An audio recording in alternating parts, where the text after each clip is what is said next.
দেশের ২৩তম রাষ্ট্রপতি হিসেবে শপথ নিয়েছেন মির্জা ফখরুল ইসলাম আলমগীর। শুক্রবার সন্ধ্যা ৭টা ৪০ বঙ্গভবনের দরবার হলে নবনির্বাচিত রাষ্ট্রপতিকে শপথ বাক্য পাঠ করান ভারপ্রাপ্ত স্পিকার ব্যারিস্টার কায়সার কামাল। এর মাধ্যমে তৃণমূল থেকে উঠে এসে বিএনপির দুর্দিনের কাণ্ডারি হয়ে ওঠা এই সজ্জন রাজনীতিক এবার আসীন হলেন রাষ্ট্রের সর্বোচ্চ পদে। শপথ অনুষ্ঠানে প্রধানমন্ত্রী তারেক রহমান ও মন্ত্রী প্রতিমন্ত্রী, আমন্ত্রিত অতিথি সহ প্রায় ১২০০ অতিথি উপস্থিত ছিলেন। শুক্রবার সন্ধ্যা ৭টায় ২৩তম রাষ্ট্রপতি হিসেবে শপথ নিতে বঙ্গভবনে প্রবেশ করেন মির্জা ফখরুল ইসলাম আলমগীর। প্রস্তুত দরবার হল। শপথ শুরুর আগে বঙ্গভবনে দরবার হলে রাষ্ট্রপতি প্রবেশ করার সময় উচ্চস্বরে আগমন বার্তা দেয়া হয়। এ সময় বেজে ওঠে জাতীয় সঙ্গীত।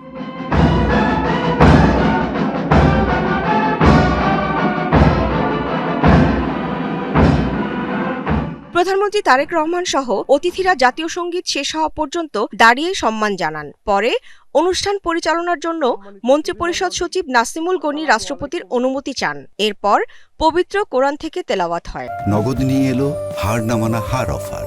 সর্বনিম্ন ১০,০০০ টাকা রেমিটেন্স নগদে পাঠালে থাকছে স্বর্ণের হার জেতার সুযোগ। ইন্নাল্লাযীনা ইউবাইউনাকা ইন্নামা ইউবাইউনাল্লাহ। তখন রাষ্ট্রপতিকে শপথ বাক্য পাঠ করান ভারপ্রাপ্ত স্পিকার ব্যারিস্টার কায়সার কামাল। আমি মির্জা ফখরুল ইসলাম আলমগীর সশ্রদ্ধ চিত্তে শপথ বা শপথ গ্রহণ শেষে নতুন রাষ্ট্রপতি ও বিদায়ী ভারপ্রাপ্ত রাষ্ট্রপতি নিজেদের আসন পরিবর্তন করে বসেন।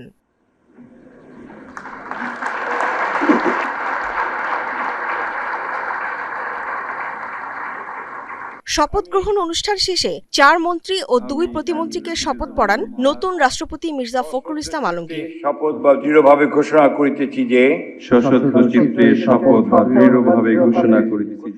অনুষ্ঠানে উপস্থিত ছিলেন প্রধানমন্ত্রী তারেক রহমান, তার সহধর্মিণী জুবাইদা রহমান, প্রধান বিচারপতি জুবায়ের রহমান চৌধুরী, সাবেক অন্তর্বর্তী সরকারের প্রধান উপদেষ্টা অধ্যাপক ডক্টর মোহাম্মদ ইউনুস। আরও উপস্থিত ছিলেন জাতীয় সংসদের বিরোধী দলীয় নেতা ডক্টর শফিকুর রহমান, বর্তমান মন্ত্রিসভার সদস্য, বিদেশি কূটনীতিক, সংসদ সদস্য এবং বেসামরিক ও সামরিক বাহিনীর ঊর্ধ্বতর কর্মকর্তারা। ছিলেন বিভিন্ন রাজনৈতিক দলের নেতা ও গণমাধ্যম ব্যক্তিত্ব সহ প্রায় ১২০০ অতিথি। শপথ গ্রহণ অনুষ্ঠানের সমাপ্তি ঘোষণার জন্য শপথ শেষে রাষ্ট্রপতির অনুমতিক্রমে অনুষ্ঠানের সমাপ্তি ঘোষণা করেন মন্ত্রিপরিষদ সচিব। শপথ গ্রহণ অনুষ্ঠানের সমাপ্তি ঘোষণা করছি। Humaira Farooqui, DBC news, Dhaka.